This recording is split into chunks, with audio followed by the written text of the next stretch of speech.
निकाह की भी तारीख तय नहीं हुई, अम्मी ने इतना लंबी लिस्ट पकड़ा दी हाथ में।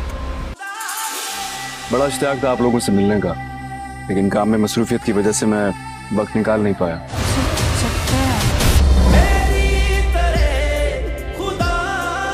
बहुत लकी हो बच्चों, क्या हीरो मिला है।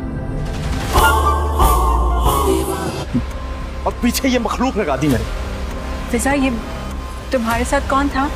सरफराज, मेरे शौहर।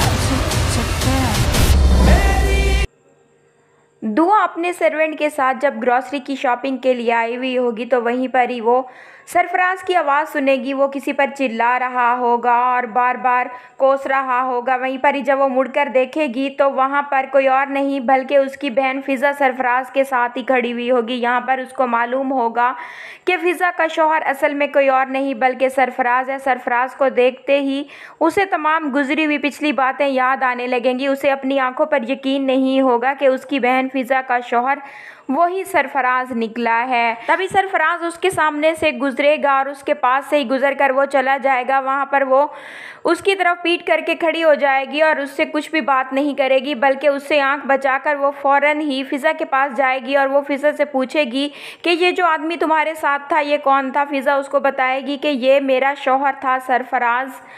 यहाँ पर दुआ को ये तमाम बातें सुनने के बाद बिल्कुल भी यकीन नहीं आ रहा होगा और वो सोच रही होगी कि उसकी बहन आखिर किस आदमी के साथ फंस गई है, लेकिन वो बेचारी यहाँ पर चाहकर भी कुछ नहीं कर सकती होगी। दुआ यहाँ पर कुछ भी नहीं बोलेगी, वो इन तमाम बातों को देख ही रही होगी। वहीं पर ही आप लोग देखेंगे कि दुआ नौशरवां को अपने माँ बाप के घर लेकर जाएगी ताकि वो नौशरवां को सबसे मिलवा सके। जिस तरह नौशरवां ने उसे अपनी फैमिली से इंट्रोड्यूस करवाया, बिल्कुल वैसे ही दुआ भी नौशरवां को अपनी फैमिली से इंट्रोड्यूस करवाना चाहती है। नौशरवां यहाँ पर आकर और इन लोगों का सादा सा माहौल देखकर बहुत ही ज़्यादा खुश होगा।